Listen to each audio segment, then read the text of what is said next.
Первый крик младенца означает, что он боится попасть в незнакомый мир. Затем он пробует теплое материнское молоко, чувствует любовь и думает, может быть, жизнь, в конце концов, не так уж и страшна. Но что произойдет, если мать, которая должна избавлять от страхов, покажет вам, какой жестокой может быть жизнь? Возможно, надежда на Спасителя. Это история о маленьком мальчике, которого бросили сразу после рождения. Медсестра, которая должна была заботиться о нем, не накормила его. Первые несколько часов, которые он провел в этом мире, были наполнены болью и голодом. Вся история начинается с того, что Элиза Мари, мать ребенка, тайком сбегает из больницы сразу после родов. Никто не может объяснить, как она это сделала. Элиза была единственным ребенком в семье женского пола. Ее мать умерла, когда девочке было 3 года, оставив ее на попечение отца и старших братьев. В отличие от многих, кто рос бок о бок с мальчиками, она была настоящей леди. Ее отец прилагал все усилия, чтобы она не чувствовала маминого отсутствия, заплетал ей косички и покупал яркие платья. Но у него просто не получалось все сделать правильно.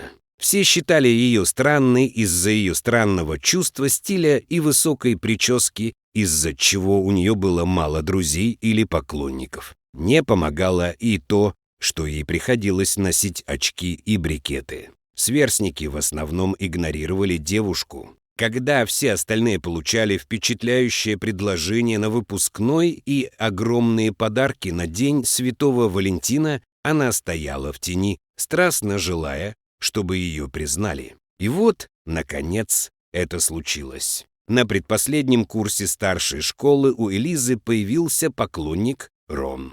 Рон поступил в школу в том же году. Будучи умной девочкой, директор школы попросила Элизу показать ему окрестности и помочь с учебой. Рон не обращал внимания на ее неловкость, и через некоторое время они с Элизой стали парой. Во время их отношений она и ее парень начали делать то, что ей не нравилось. Она не была наивной, но стремилась угодить, и это доставляло ей неприятности. Ее желание угодить привело к тому, что она забеременела. Она заподозрила это, когда у нее задержались месячные, но отогнала эту мысль. Когда у нее появились серьезные симптомы, она поняла, что ей нужно пройти тест. Она купила набор для беременных и обнаружила, что беременна. В магазине, где она купила набор, продавщица дала ей листовку, в которой указывалось, где она может сделать аборт. Убедившись, что она беременна, она решила последовать молчаливому совету продавщицы и избавиться от ребенка. Однажды она сбежала из школы и отправилась в это место. Это было пугающее место, но она приняла решение. Когда она собиралась войти в это место, она увидела 2 молодых людей, плачущих у входа. Их подруга умерла во время процедуры.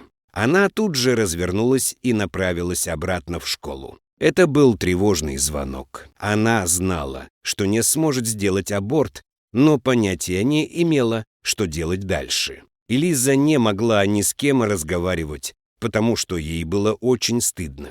Она даже разорвала отношения со своим парнем, не объяснив ему причин. Она не хотела, чтобы он принимал участие в принятии решений. Когда ее беременность стала заметна, подросток ушла из дома, оставив лишь записку, в которой говорилось, что она собирается найти себя. Ее семья заметила, что она была сама не своя до того, как сбежала, но они решили, что она грустит из-за разбитого сердца. Они изо всех сил старались утешить ее, но она сказала им, что ей нужно выздоравливать самостоятельно, так что им пришлось оставить ее в покое. Когда они увидели записку, то связались с бывшим парнем, чтобы узнать подробности, но он не имел ни малейшего представления. Они сделали все, что могли, чтобы найти ее, но все безрезультатно. Они понятия не имели, что она беременна. Элиза запаниковала,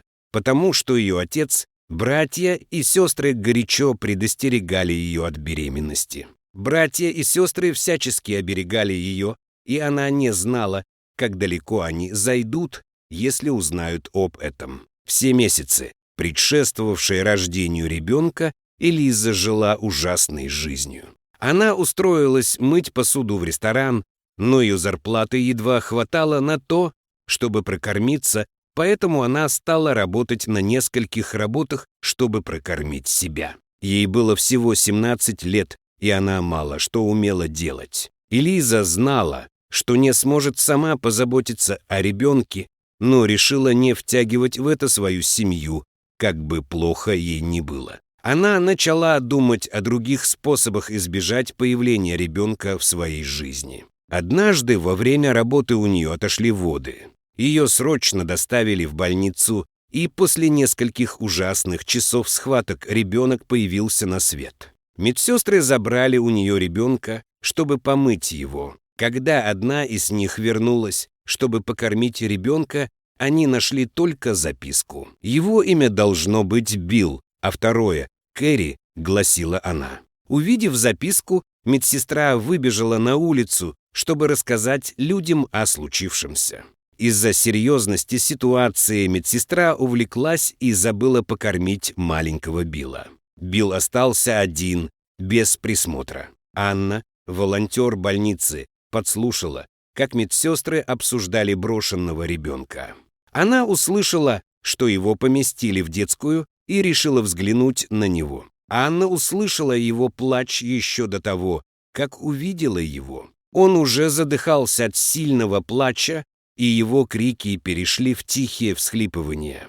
Как волонтер, она знала, где хранится детское питание на случай непредвиденных обстоятельств. Она поспешила приготовить ему смесь. Медсестра, которая должна была кормить ребенка, пришла вскоре после этого и обнаружила, что Билла больше нет в кроватке. Она запаниковала, решив, что Элиза вернулась за своим ребенком и выбежала проверить. Уходя, она обнаружила Анну в кабинете рядом с яслями, где кормили Билла. Так Анна начала ухаживать за Биллом. Анна уходила в больницу очень рано, чтобы позаботиться о Билле. Она забирала его, кормила и присматривала за ним, пока не требовалась помощь в другом месте. Иногда медсестры оставляли ее одну на весь день присматривать за ребенком. Однажды Анна пришла в детскую и обнаружила, что дыхание Билла затруднено. Она была так напугана и позвала медсестер. Было проведено несколько анализов, и врач обнаружил, что у него в дыхательной системе скопилась жидкость. До этого больница начала искать способы пристроить Билла домой. Они обратились в социальные службы, но из-за болезни Билла его оставили в больнице, пока он не поправился. Представителя социальных служб попросили вернуться за ним. Анна знала, что они начали искать дом для Билла и не хотела, чтобы он попал в какой-нибудь другой дом. Она как бы невзначай рассказала подруге о Билле, обстоятельствах его рождения и о том, как сильно она к нему привязалась. В заключение она сказала, что хотела бы знать кого-нибудь, кто мог бы усыновить его. Анна сделала это заявление, не зная, что именно это нужно было услышать ее подруге. Сестра ее подруги несколько лет безуспешно пыталась завести ребенка. Несколько процедур ЭКО и оплодотворения закончились неудачей. Они подумывали об усыновлении, но предпочли усыновить ребенка. Это был их счастливый шанс. Подруга Анны немедленно позвонила своей сестре и рассказала ей о Билле. Сестра проявила интерес и связалась с больницей. В больнице попросили их приехать, чтобы осмотреть Билла и решить, хотят ли они оставить его у себя или нет. Увидев Билла, они влюбились в него и решили, что удочерят. Анна приодела его и причесала к их приезду. Ее радости не было предела, когда она услышала эту новость. Руководство больницы также было удовлетворено таким развитием событий. Они связались с социальными службами и занялись подготовкой документов для усыновления. Все прошло так гладко, и уже через несколько дней Билл был на пути в свой новый дом. Анна стала его крестной матерью, и, конечно, не было человека лучше на эту роль.